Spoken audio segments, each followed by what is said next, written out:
L'héritage provoque souvent des tensions dans les familles, mais pas seulement. Un rapport vient de raviver un débat politique explosif en préconisant de réformer la fiscalité du patrimoine, comme l'avait déjà proposé Yaël Braun-Pivet, prête à plus taxer les héritages. Des héritages qui, comme ça, passent de génération en génération. Vous savez, le truc qui vous tombe du ciel, il y a un moment où ça suffit. Une déclaration qui a provoqué incompréhension et colère. Dans les faits, à ce jour, seuls 14% des successions sont imposées, mais le sujet est ultra sensible. Comme pas du ciel, l'héritage, c'est soit des parents qui ont travaillé, soit nous-mêmes. Donc faut arrêter, quoi. Lorsqu'on hérite de ses parents, eh bien, on hérite du travail, de leur travail. Et donc, quelque part, je trouve que c'est tout à fait anormal d'être taxé sur un héritage. Est-ce anormal ou cela permet-il de réduire les inégalités, sachant qu'aujourd'hui, la fortune héritée représente 60% du patrimoine des Français contre 35% au début des années 70. Le débat s'est invité à l'Assemblée avec des positions tranchées, comme ce jour-là, échange vif entre le Rassemblement national et la France insoumise. Fiscaliser l'héritage, c'est un impôt sur la mort et c'est honteux. Il n'y a pas de raison que parce que vous êtes né dans une famille ou une autre, eh bien vous soyez riche de manière indéfiniment et pour les générations à venir. En réalité, votre logique, elle conduirait à recréer une noblesse d'argent. Cette noblesse d'argent, pour reprendre les termes d'Éric Coquerel, n'a pas à craindre pour ses fins de mois. D'ici 2040, les baby-boomers de la génération des 30 glorieuses vont transmettre à leurs descendants 9 000 milliards d'euros de patrimoine. Alors, l'héritocratie prend-elle le pas sur la méritocratie en France? Faut-il taxer davantage les plus riches héritiers pour réduire les inégalités? Ou est-ce injuste de taxer le fruit du travail d'une vie? Un débat qui s'annonce passionnant, vu nos invités. Olivier, ils ne seront pas d'accord. Olivier Babot, économiste, président fondateur de l'Institut Sapiens. Dernier essai, ne faites plus d'études. Apprendre autrement à l'ère de l'IA, coécrit avec Laurent Alexandre. Selon vous, la France est l'un des pays qui taxe le plus et qui redistribue le plus. Taxer ce qu'on appelle les super héritages en rendant une poignée de riches moins riches ne va pas résoudre notre problème. Ajoutez-vous, à côté de vous, Arthur Jatteau. Bonsoir, vous êtes professeur des universités en sociologie et économie. Vous êtes membre du collectif des économistes atterrés et vous avez participé à l'ouvrage collectif La dette publique, précis d'économie citoyenne. Selon vous, on s'enfonce de plus en plus vers l'héritocratie. L'héritage perpétue des inégalités, notamment des inégalités de patrimoine. Le taxer, donc ce patrimoine, serait une occasion de rebattre un peu les cartes. Et à côté de vous, Marie Gariazzo, bonsoir, directrice de l'Observatoire Société et Consommation, l'Obsoco. Vous avez co-réalisé en septembre de cette année, une étude avec Jérôme Fourquet, La roue de la fortune, constitution et transmission des patrimoines dans la France contemporaine pour la Fondation Jean Jaurès. Et selon vous, l'ascenseur social est bloqué en grande partie en France. L'imposition des successions pourrait être un enjeu de la prochaine présidentielle, mais il faudra faire preuve d'une grande pédagogie, voire d'une grande diplomatie. Et on démarre ce débat avec la citation du jour. On la doit à Beaumarchais, on a remonté le temps, on est au XVIIIe siècle, dans le mariage de Figaro, avec, dans un monologue du dit Figaro, acte 5, scène 3 pour être précis, cette tirade: qu'avez-vous fait pour tant de bien ? Vous vous êtes donné la peine de naître et rien de plus. Alors Olivier Babot, la France est-elle redevenue une société d'héritiers, comme au XVIIIe siècle, ou comme dans le Père Goriot de Balzac au XIXe ? Alors on est très très loin heureusement des niveaux du 19e, on est encore à des niveaux d'égalité les plus extraordinaires. Alors le pic quand même c'était en 1980, on a un petit peu reculé, mais il faut dire qu'il n'y a pas eu d'explosion du tout des inégalités en France. Si vous prenez sur les revenus, les 1%, c'est toujours à peu près 10%. Les 1%, les plus riches font 10% des revenus. Si vous prouvez les patrimoines, les 1% les plus riches ont gagné quelques points depuis quelques années, mais on n'a pas du tout d'explosion. Et puis on pourrait parler de plein d'autres indicateurs sur les inégalités. Alors, cela étant, il y a un vrai problème, effectivement, c'est le fait que, comme en France, nous tuons la réussite. Il est impossible de réussir par son travail, parce que le taux d'imposition, le coin socio-fiscal, peut atteindre jusqu'à 150% de votre revenu net. C'est-à-dire qu'en fait, vous avez gagné 250, vous ne touchez que 100. Oui. À ce moment-là, non mais ça veut dire qu'on ne peut pas réussir par son travail, donc il ne reste plus, évidemment, que l'héritage. Mais on va rester sur le diagnostic d'abord. Arthur Jatteau, vous n'êtes certainement pas le même, non, sur cette société d'héritiers? Oui, on est effectivement aujourd'hui de plus en plus, depuis une trentaine d'années environ, de plus en plus dans une société d'héritiers. Vous l'avez dit en introduction, aujourd'hui à peu près 60% du patrimoine provient d'un héritage. Oui. C'était 35% il y a une cinquantaine d'années. Donc ça montre qu'on est de plus en plus, l'héritage occupe une place de plus en plus importante dans notre société, et on peut penser que c'est pas très juste, puisque si on veut s'enrichir par son travail, c'est bien qu'on ne s'enrichit pas que par son patrimoine. Et aujourd'hui, c'est très clair que le meilleur moyen d'être riche, ce n'est pas de travailler, c'est d'hériter. Et ça, les données sont très claires là-dessus. Et on peut penser qu'il faut changer cet état de fait. Marie Gariadze, on peut parler d'héritocratie même, vous diriez-vous ? Ce qui ne va pas plaire à Olivier Babot. Alors, je ne vais peut-être pas aller sur le choix des termes, mais c'est vrai que nous, dans les études qu'on a pu mener, c'est sûr qu'on remarque que cet ascenseur social, il est vraiment très fortement grippé. Par le diplôme, on n'arrive plus forcément à accéder aussi haut qu'avant. On est de plus en plus nombreux, donc il y a une compétition scolaire qui limite en fait la progression. Il y avait un autre levier qui était très important pour constituer un patrimoine, c'était l'immobilier. Aujourd'hui, c'est de plus en plus difficile, compliqué, donc voilà, la première marche, souvent, en tout cas dans les grandes agglomérations, est quasiment impossible si on n'a pas un apport. Et puis, il y a la troisième voie, qui est peut-être l'entrepreneuriat, mais on peut se dire aussi, alors c'est vrai, il y a des brèches, on peut en effet se constituer un patrimoine par l'entrepreneuriat, mais combien d'élus par rapport à ceux qui tentent l'aventure. Et peut-être juste rajouter quelque chose, c'est que l'héritage, nous, on a observé qu'il avait quand même changé considérablement de forme et qu'aujourd'hui, avec l'allongement de la durée de vie, il arrive moins post-mortem. Il va être en fait distillé à toutes les étapes de la vie, ce qui va aussi augmenter les inégalités, puisqu'on va pouvoir bénéficier ou pas d'une sécurité familiale. Et donc, ça va être le cas à la fois pour se loger, mais ça peut être aussi pour s'acheter une voiture en cas de coup dur, en cas de divorce. Et donc, ça va créer d'assez fortes inégalités. Vous contestez l'idée d'une société à deux vitesses, mais quand même 1% des héritiers, Olivier Babot, vont recevoir 4 millions d'euros ou plus, alors que 2/3 des héritages en moyenne en France ne dépassent pas les 30 000 euros. Ça fabrique quand même une fracturation, non ? Non, mais encore une fois, il y a toujours eu ce genre d'inégalités. Elles étaient bien pires autrefois et on est plutôt bien représenté en France grâce à la redistribution. Mais le grand drame, c'est qu'en effet, par son travail, on est tellement taxé, la productivité est tellement forte que on ne peut pas, même si on est extrêmement diplômé, même si on travaille beaucoup, sauf à avoir une très très belle réussite entrepreneuriale, mais qui est assez rare, imaginez réussir. Regardez le paradoxe. Les États-Unis, qui évidemment redistribuent beaucoup moins que nous, eh bien chez eux, l'ascenseur social marche mieux. Et si vous regardez le nombre de milliardaires, le pourcentage parmi les 400 plus grandes fortunes, qui sont des self-made men, vous avez quasiment 70% des gens qui viennent de leur propre réussite. Chez nous, c'est moins de 50% des milliardaires qui viennent. En fait, nous ne pouvons pas avoir de réussite parce qu'on l'empêche. Et alors, c'est très amusant d'expliquer qu'il faut supprimer cet héritage pour permettre l'ascenseur social. Ouais. C'est comme accuser le canot de sauvetage du paquebot qui coule. Notre problème, c'est de déverrouiller la réussite. Oui, moi je voulais revenir sur le chiffre que vous avez cité. Le chiffre, 1% des Français vont toucher au cours de leur vie un peu plus de 4 millions d'euros. Un peu plus de 4 millions d'euros. Ça veut dire quoi ? Ça veut dire que ces Français-là, sans travailler de leur vie, juste en dépensant ce capital-là, ils peuvent avoir un niveau de vie supérieur à ceux qui touchent les 1% des salaires les plus élevés. En même temps, c'est pas de leur faute. C'est pas de leur faute, mais ils n'ont rien fait. Ils n'ont rien fait pour, donc il y a une forme d'injustice là-dessus.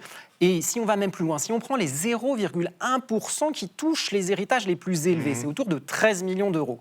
Donc vous touchez 13 millions d'euros sans avoir rien fait par chance, comme vous l'avez dit avec la citation de Beaumarchais. Eh bien, ces individus-là vont payer en moyenne autour de 10% de frais de succession. Donc ça montre bien que, en fait... C'est pas assez.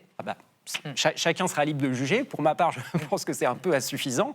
Et ça fabrique une société d'héritiers qui perpétue les inégalités de patrimoine qui sont très élevées aujourd'hui. Juste pour donner un dernier chiffre, le patrimoine moyen des 10% les plus riches est 464 fois plus élevé que celui des 10% les plus pauvres. Et vous allez commenter ce que va nous expliquer Anna, c'est que la grande transmission se prépare dans 15 ans et tout ce qu'on dit n'est rien à côté de cette grande transmission. Oui, exactement. D'ici 2040, la génération des baby-boomers, donc toutes les personnes qui sont nées entre 1946 et 1964, devraient léguer 9 000 milliards d'euros au total à leurs descendants. Et c'est un montant historique selon la Fondation Jean Jaurès. Ce phénomène, vous l'avez dit, porte un nom, ça s'appelle la grande transmission et c'est très documenté aux États-Unis notamment.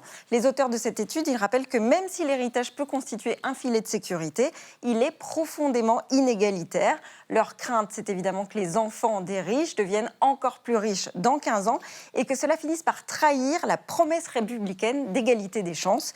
Du côté du Conseil d'analyse économique, même analyse, eux déplorent une extrême concentration des héritages. Alors les trois auteurs de l'étude de la Fondation Jean Jaurès préconise un impôt sur les grandes successions pour les 1% de Français qui détiennent les plus grands patrimoines. Ça permettrait d'augmenter mécaniquement les recettes fiscales et puis ça permettrait aussi de financer la recherche, la transition écologique et l'éducation. Marie Gariazzo, 9 000 milliards, aujourd'hui, vu la conjoncture, c'est presque 3 fois le montant de la dette. Ça paraît quand même assez difficile pour l'État de s'en passer.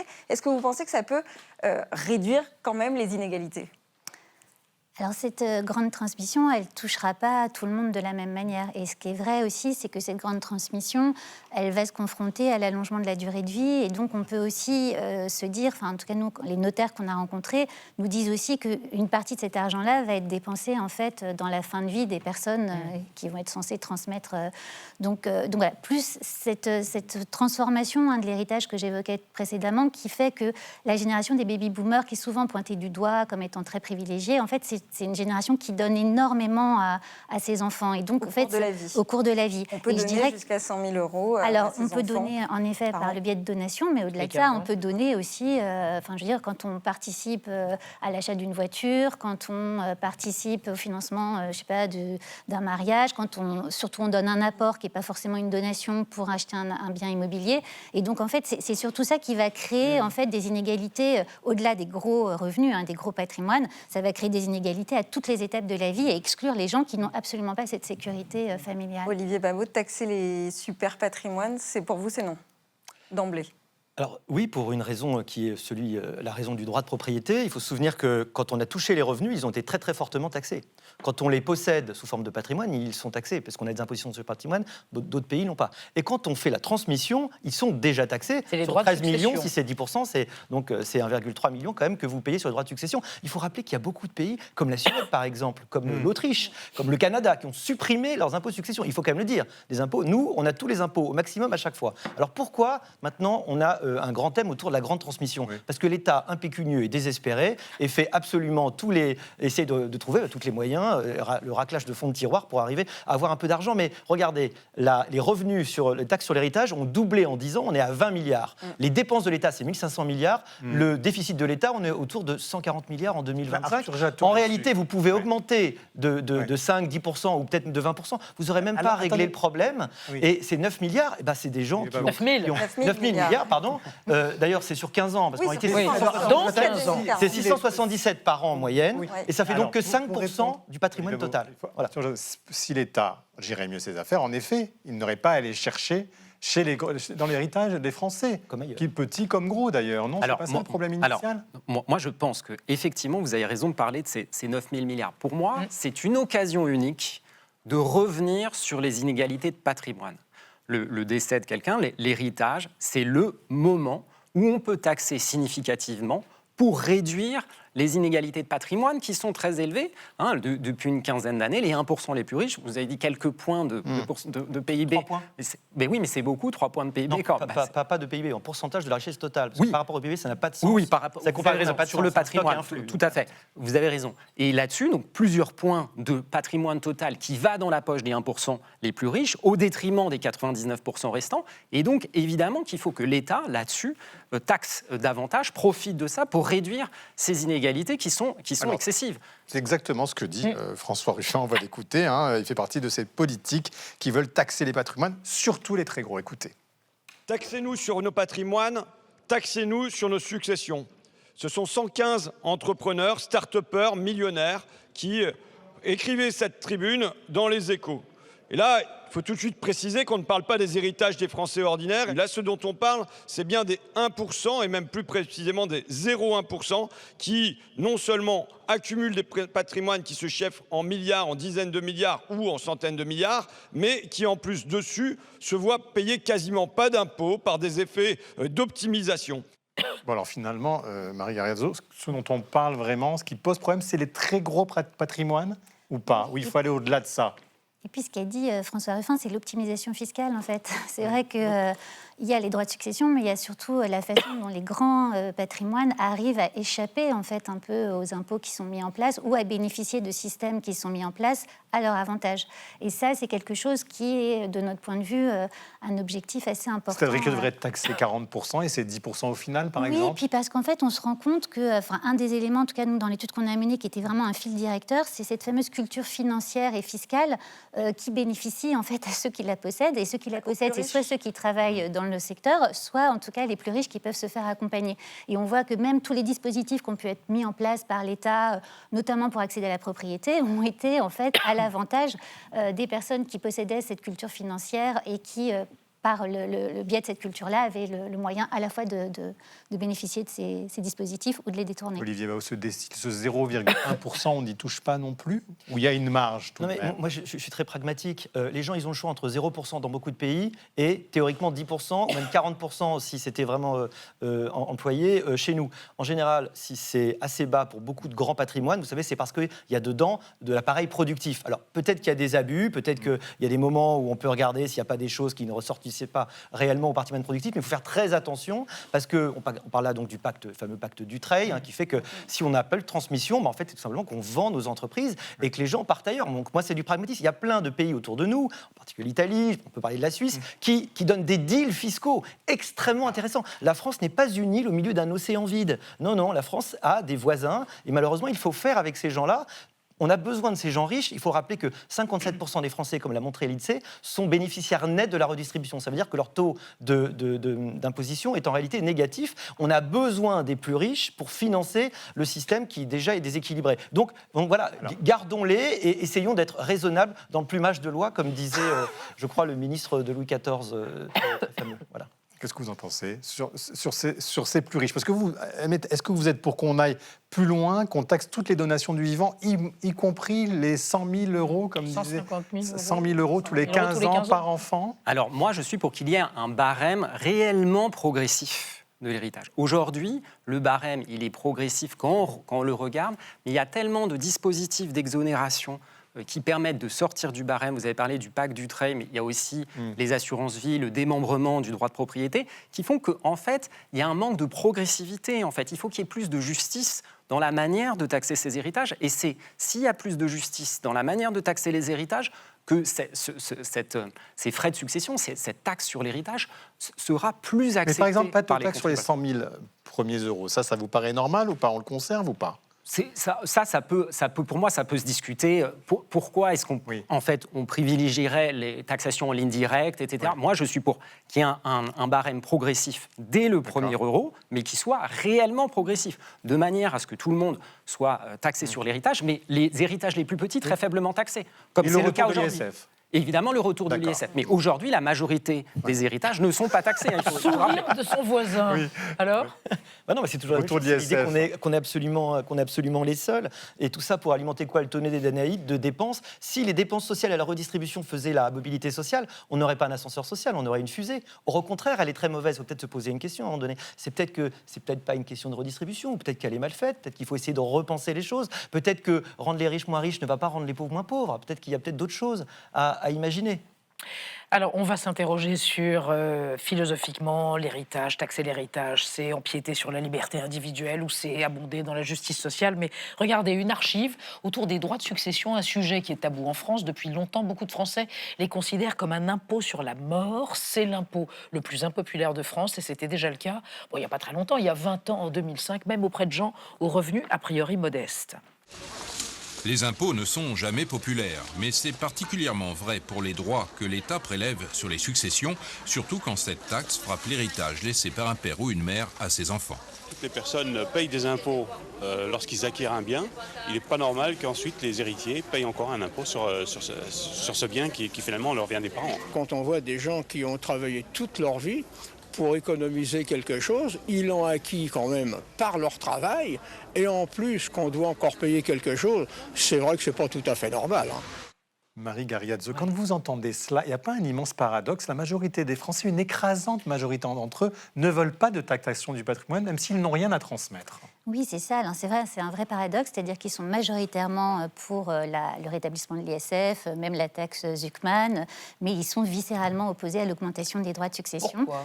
Alors, parce que je pense qu'il y a une surestimation, on l'a déjà un peu évoqué tout à l'heure, à la fois du montant des successions, c'est-à-dire qu'il n'y a que 15% des successions qui dépassent les 100 000 euros, il y en a 35% qui sont autour de 8 000 euros, mais je pense qu'on a en tête l'image que quel que soit le montant, on va être taxé. Donc, il y a déjà une surestimation de ça, plus du taux d'imposition, alors qu'il y a 87% quand même des successions qui ne seront pas taxées. Et donc, du coup, je pense que c'est cette double surestimation qui fait qu'on est viscéralement opposé à ça, plus évidemment, le côté, l'héritage, c'est... c'est la famille, c'est la lignée, c'est le travail des anciens. Et puis, je pense que le gros problème, c'est qu'aujourd'hui, on axe le discours sur la personne qui transmet, donc c'est impôt sur la mort, la méritocratie, et on ne le place pas du côté de la personne qui reçoit, parce que la méritocratie de quelqu'un qui reçoit beaucoup d'argent... ça pose question. Vous avez du boulot, Arthur Jattot, pour les convaincre, ces Français, non? Oui, tout à fait. Ils sont contre. Ils sont très nombreux, Même ils sont s'ils n'ont effectivement rien. majoritaires à être opposés au droit de succession, alors qu'une majorité d'entre eux sont amenés à ne pas en payer. Moi, je rappelle juste un chiffre, un couple avec 2 enfants qui a 400 000 euros de patrimoine, c'est-à-dire à peu près qui va être situé déjà dans les 20% des patrimoines les plus élevés, ne paye pas d'impôt sur les successions. Enfin, les enfants ne vont pas payer d'impôt sur les successions. C'est un impôt qui touche, vous l'avez rappelé, uniquement les patrimoines aujourd'hui les plus élevés. La plupart des gens ne sont pas concernés aujourd'hui par le barème de ces frais de succession. C'est uniquement, théoriquement, les plus riches qui le sont, mais les plus riches, vous l'avez rappelé également, peuvent faire jouer l'optimisation fiscale dont on a parlé pour faire baisser drastiquement leur taux d'imposition, ce sur quoi il faut absolument revenir. Mais Olivier Babot, est-ce qu'on a vraiment besoin d'hériter quand on voit aujourd'hui qu'aujourd'hui on hérite à plus de 50 ans? Au siècle dernier, c'était 30 ans. Donc voilà, on hérite tard. On pourrait le redistribuer au lieu de retirer cet argent dont on a peut-être moins besoin quand on a déjà sa vie professionnelle derrière soi. Oui, c'est un des grands problèmes qui est une conséquence de la chose très positive, qui est que nous vivons beaucoup plus vieux. Voilà. En effet, autrefois, à 20 ans, 25 ans, ça y est, vous héritiez, vous avez votre vie. Aujourd'hui, il y a effectivement ce problème-là, mais il y a des façons d'y pallier, puisqu'il y a des façons de transmettre, effectivement. Vous pouvez le faire un petit peu plus tôt, parfois aller directement aux petits-enfants, où il y a des moyens. Mais c'est vrai que c'est une égalité qui est plus gênante, une égalité intergénérationnelle, où, de façon générale, on voit des jeunes qui sont inquiets pour leur avenir, qui ont du mal à se loger, qui n'ont pas du tout les possibilités d'entrer dans la vie. Et des parents qui se disent que leurs enfants auront un niveau de vie inférieur au leur. Exactement, ce qui n'était pas le cas dans les 30 Glorieuses, où on avait une sorte d'optimisme extraordinaire. Aujourd'hui, et c'est tout à fait fondé, on pense que ces enfants et soi-même ne vivront pas mieux dans 5 ans, mais c'est dû aussi au fait que nous avons un système à bout de souffle, nous avons une croissance très faible, on n'arrive plus à financer un système qui doit très probablement se réinventer complètement. Alors, encore une fois, on peut rajouter dans le tonneau des Danaïdes un peu d'argent, mais ça ne va pas régler réellement les problèmes. Il faut essayer d'avoir une vision de l'égalité des chances aussi, qui essaye d'intégrer des choses comme le capital culturel, le capital social, le sens de l'effort, comme l'ont montré certains chercheurs, Marie évidemment, Gariazzo, qui font des inégalités. Ça peut être un thème de la prochaine campagne présidentielle. On pensait que ça allait l'être, ça n'en a pas été. Est-ce que là, les politiques peuvent se battre sur ce thème-là? Oui, alors c'est vrai que si on se retourne un petit peu en arrière, Nicolas Sarkozy en avait fait un fer de lance plutôt pour supprimer les droits de succession, et que la volonté de François Hollande après, voire d'Emmanuel Macron, de modifier un peu la donne, finalement, ça a été quelques ajustements, mais parce qu'il y a cette opinion publique qui est viscéralement opposée à cette augmentation-là.